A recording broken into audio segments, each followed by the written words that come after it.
Welcome to the Strong Baby Mama Show. I'm your host, Cortega Collins. We are back in the studio with Mahogany Moore. If you did not catch last week's episode, you want to go back and watch that episode. We talked about financial literacy, and she gave some amazing, wonderful tips for single moms she taught us how to live within our means. We talked about making smart financial choices, getting on the path to financial independence, and what single moms can do to lower their expenses. There was a lot of good information in last week's episode. Mahogany is a former realtor. She is a landlord. She made sure that we knew she's not a slumlord, but she's an actual landlord. And we talked a lot about financial literacy, and we talked about building wealth, right? Yes. About generational wealth and how we can do that, and making sure that our dollars eventually work for us and not working so hard for our dollars. So we asked, now Mahogany is back for part 2 of last week's show. We're going to continue our conversation about financial literacy.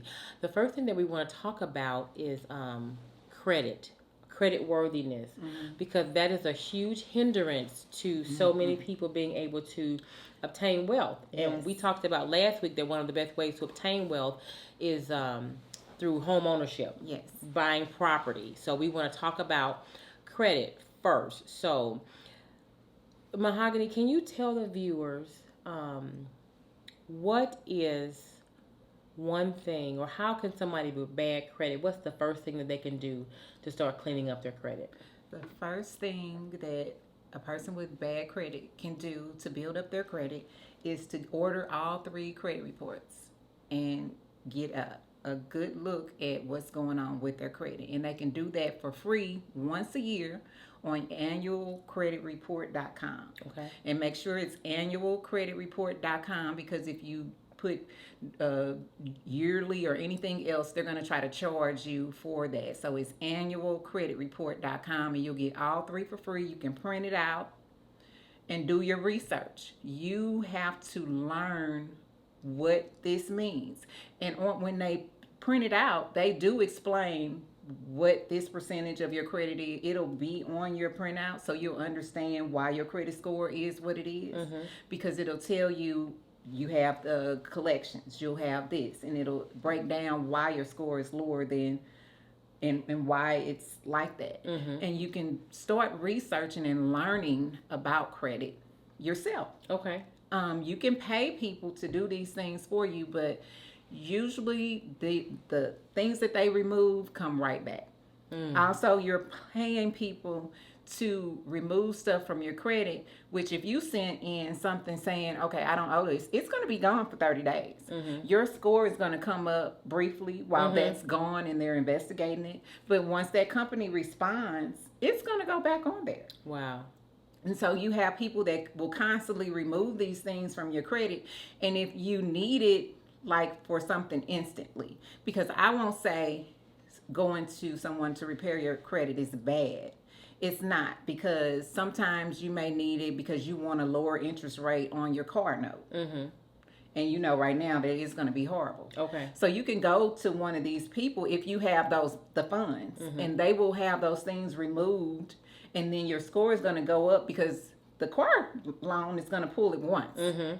And then once they pull it, your rate is going to be based off that. So if it went up 100 points for them doing that, that was beneficial for you and your car note. So now these 4 years you're paying for the loan, you're going to be at a lower interest rate, even though those things are going to come back on your credit. Eventually, you're still going to save money because you got that pay. But if you're doing it for a home loan, it's not going to work, because they're still going to find these things, and they're going to question you about these debts. And then in 30 days, which that could be right before you close. Right. They're going to see these things, and that could affect you getting your loan. It may be denied, or you may have a extremely high interest rate compared to the one that they initially told you about. So what you're saying is that you can get approved for a home loan using one of these tactics, but then when it gets close to closing, so you can get a pre-approval. You can get a pre-approval. But then when it comes close to closing, these things show back up on your credit report, and you've already thought you bought the house and you're ready to move in, you shopping, you telling everybody your testimony about how you God blessed you with a house, and then at the end it goes away. And that's why some people don't close. Wow. It's because now these things have come back up, or during the closing process before you found the home, these things come back up because they're checking really every credit bureau. Then they go through and go behind and have other checks that they use, and they find these things, and then they're going to send you a paper asking you, well, what was this, and you can have an explanation on it. But if it comes back on your credit report, that's something that's taking you out of your debt to income ratio. Okay. So Mahogany, then how do we avoid that? What's the best way to clean up our credit? The best way to clean up your credit is sometimes some things you just can't pay. And sometimes some people do need to file bankruptcy. That's not the best choice. You probably would need to be in really bad situation to do that, but some people need to do that. Mm-hmm. And sometimes talking out, one place you can go, which is Justine Peterson, Mm-hmm. and they will pull all 3 of your credit reports, and they only charge you $25, but they will sit down with you and discuss what's going on with your credit. Mm-hmm. They'll tell you the things that you should pay, and some things you should just let them age, because Mm-hmm. sometimes they're old, and after 7 years, 10, even after 2 years, really, to get a loan, they're not looking at their debt anymore. Okay. I mean, So Justine Peterson Housing, they're at 539 North Grand. Their phone number is 314-533-2411. So if you are interested in, I think they have credit builder loans. yes, they do. There as well. So one of that's a resource for you if you want to start cleaning up your credit. And they're a nonprofit organization, so they help people. And $25 is a lot cheaper than paying $99 a Yes. month for a credit repair place, or $59 per removal, or something like that. So those are some of the best ways to start cleaning up your Yes. credit. Mm-hmm. Okay, Mahogany, we want to move forward then and talk about a little bit. We touched bases on this last week about building wealth. And we talked about how some single moms think that home ownership is out of reach for them, that it's not possible. Is it possible for a single mom who doesn't make a lot of money to purchase a home?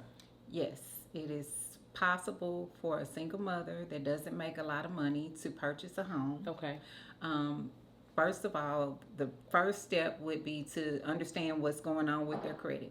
But just because their credit may not be exactly where it needs to be doesn't mean that they cannot start with the home buying process. Okay. And there's places like NACA. Mm-hmm. They can get you started on the home buying process. There's also Better Family Life. Okay. And they have a home buyers program, and they help you to educate you about everything with that home buying process. And then they also give you funding to go towards your closing costs. And you need to know, like, what's a FHA loan? What's a conventional loan? Sometimes you may want the conventional loan. It's harder to get one of those, but you may want to be in a different area than you can afford. And sometimes you can afford to get in that area with a conventional loan because you're going to have to do some repairs to the home or something like that. And you can afford to do that if you can get a conventional loan and get that all rolled in together. That's also a good option for people. But then learning about contractors and who's a good contractor, that's going to be an issue too. But I mean, it's possible, and it's not out of reach, and it's actually easier than most people think. Okay. So she mentioned NACA. That's NACA. If you've never heard of them, they do, the process sometimes can be long and tedious. But one of the things that I want to encourage single moms, with everything that you do, you have to persevere. You have to be consistent, and you have to persevere. You have to have patience and be willing to wait, because anything worth having is worth waiting for. Yes, it is. Right? So NACA, from what I understand, I did not take advantage of them at the time, but I have heard huge success stories about people being able to get amazing, beautiful homes through the NACA process, NACA. And then Better Family Life, they're located on Page Boulevard in St. Louis City, and they're doing some wonderful things for the community, specifically for the African American community, to help us to break cycles of poverty, because that's one of my passions, is to help families to break cycles of poverty and to create a better life for themselves. So Mahogany, we're talking about financial literacy, cleaning up our credit, living within our means. But sometimes people are have already like started to dig a hole for themselves, and sometimes they need a loan for something. So we talked about avoiding payday loans, title loans, and I always like to say that this is a judgment-free show, and I'm the poster child for making mistakes in so many areas of my life. Child rearing, relationships, and I have had payday loans, I've had title loans, I have done it all. So trust me, I get it. I'm not judging you at all. But part of why I share so much of my story is so that people will not make the same mistakes that I made. I want people to learn from my mistakes. I already bought the lesson for you. So I'm sharing my story with you so that you don't have to pay. It's like, me buying you a nice handbag. You're the handbag. Right. Me buying you a nice handbag and saying, here, Mahogany, here, I bought you a Louis Vuitton bag for your birthday, and I give it to you, and then you go to the Louis Vuitton store and you buy it all over again. We don't want to do that. Right. Don't reinvent the wheel. So anyway, my question then, Mahogany, is how can people recognize and avoid predatory lending or predatory loan? Not just payday loans, but just any. How do you recognize a loan that's not a good loan? If the interest rate is ridiculous. What's ridiculous? What's the ridiculous? 25%, 30%, 100%, 80%. I mean, when you're looking at this, if you're paying $1,000 to get $1,000. Wow. Yeah. If you're doing like the Rent-A-Center type thing, and it's okay. Now, don't get me wrong. It's okay to do the 30-day leasing thing if you 90 days or whatever, and same as cash. That's fine, because sometimes the washing machine broke and I don't have any credit and I need to go get this. But your goal is to pay that off within the 90 days. Within 90 days. You do not want to go past those 90 days of not paying that off, because now you're going to pay for that twice, sometimes 3 times. So if you have bad credit, but you need a high an appliance or I think they call them big ticket item, and you need it, not just want it, but you need it. It's okay. You may have to go to one of those places, but she's saying pay it off in 90 days. And actually, I've done that before. And there's a place called shame to my game. Right. And there's a place called Acima Credit. Yes. And we've used them before, but I figure out how much I need to pay every month, and I don't do a balloon payment. No. I divide it by 3, and I send that money, every month, instead of trying to wait. Okay, well, in 90 days, I'm gonna pay it off, and then something big comes up. You don't pay it off. You don't pay it off, because I've done that before too. I didn't do what I normally do, and I'm like, oh, okay, well, I know this money is coming, and then something else came up, and I end up having to pay, and that's horrible. When you have to pay, because you're like, I didn't already pay. And I didn't, even though I didn't take it out for the entire duration of the loan, I didn't do it within that 90 days. So I paid stupid tax and end up having to pay. Pay that. So it's nothing wrong with it, but try to get the interest free. And sometimes you may have an emergency and you have to go to the payday loan, because I know I've had them, and I went to Brothers Loan and was like, okay, I need $1,000, but I knew I was gonna have $1,000 again soon before this payment was due or something. I just might not have had it right now. And I'm trying my best to get this $1,000 because I don't want to pay you $2,000 back. Okay, I need it today. Maybe there's no other way for me to get it, so I'm going to go get it. But hurry up and pay it back. You do not want to pay the interest on that. So say you go to the full term of that month, and so you have $70 interest to pay.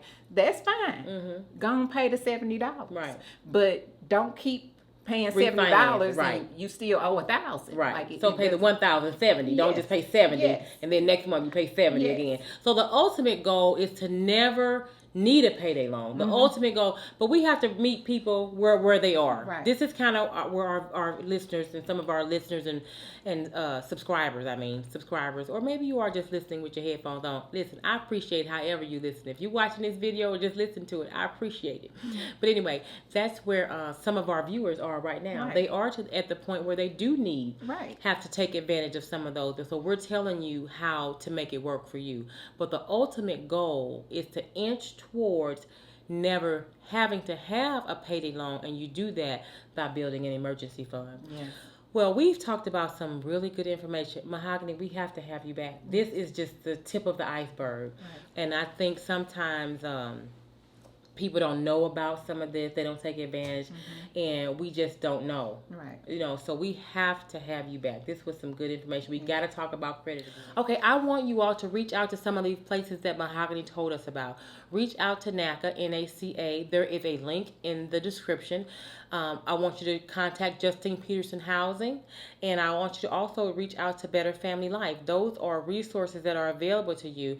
I never used NACA, but I have a kind of a relationship with Better Family Life. As some of you all know, I own my own early childhood education facility right down the street from Better Family Life. So they send me clients. There are women who take advantage. So if you have children and you want to participate in one of their programs, go to Better Family Life. They can get you child care subsidy assistance to be a part of their program, and then make sure you come down the street to Good Shepherd Preschool and Infant Toddler Center, 5990 Page, and enroll them in my center. But anyway, we want you to reach out to them. And Justine Peterson Housing, I know about their program from experience. Justine Peterson Housing gave me my first loan 10 years ago to start my own business, and I am still in a relationship with them 10 years later. Yes. So that's an advocate or resource that I never want to mess up that relationship. I pay them. Me too. Right. I paid them over and over. And actually, I have Jim Boyle's number, and I just call him. He'll be like, how much money do you want now? Right. But I love building having relationships. that resource because you don't have to use your security money to do things now. I don't. To do things that I want to venture off into. I have a resource that I can go get that money and then pay it back. So be sure to like this video, comment, leave us a comment about anything that we talked about that you want us to know. If you want to connect with me, if you want to connect with Mahogany, leave us a comment. We'll make sure that we get your contact information and reach back out to you. You can connect with me on Facebook as well, Strong Baby Mama, and also you can email me directly at strongbabymama@gmail.com. This segment on financial literacy has been about building generational wealth, breaking cycles of poverty, and these are just the tips. I can't give you everything. This video is so many minutes long. I can't give you everything, but I hope that I have inspired you to want to know more and do more. We were both single parents. When I was a single parent, I built a brand new home, 4-bedroom, 2.5-bath home as a single mom. By the time I moved in, I was married, but when I started the process and got approved for the loan, I was working for a church. I started off making $7 an hour, and then eventually I was making $12 an hour.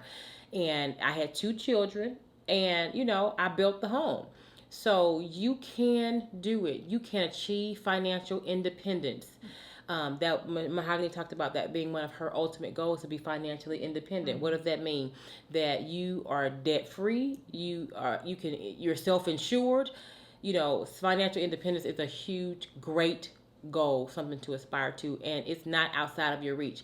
But if that seems too far outlandish for you, just start where you are. Maybe your goal is just to raise your credit score 100 points by next year, or to not be on public assistance and to be in a fair market apartment. Yes, and don't go by time, and because little things add up. If you're doing something towards where you want to be, eventually you'll be there. That's good. If you're not doing anything towards it, you're never going to be there. Yeah. So you have to look at it like that. And then it takes 2 years to build good credit history, which that means starting today, this month, going 2 years ago, 2 years from now on this date, I've been paying everything on time. All that time, that's going to bring your score up. If you missed a payment prior to that 2 years, that's going to be gone. They're not looking at that anymore. So it's 2 years if you making on-time payments. Sometimes the collection stuff you don't have to pay off. It's more about what are you doing now? How are you handling your history now, your credit history now? That's a good point. So start now. That's that. You know what? I think Mahogany, that's the very first step that people can start doing to clean up their credit. That's the first thing that you can start doing, is start paying your bills on time from now on. Make a sacrifice next month. Do without a weave if you wear weave. Yes. Everybody knows I love weave. I do without all kind of stuff sometimes to make sure bills are paid. To make sure your bills are paid. Well, I said this. I keep saying we're out of time. We really are out of time. We got to have Mahogany back because this has been so good. And I'm telling you guys, this is the way for us to change the trajectory of our life. So remember, like this video, comment, don't forget to subscribe to our channel, hit the notification bell so that you are notified when there is new content that's out there. And follow me on Facebook, Strong Baby Mama, and also email me at strongbabymama@gmail.com. So remember, you can break the cycle of poverty in your life. You can make better financial decisions. You can build generational wealth, and you can change the trajectory of your life because you're stronger than you think.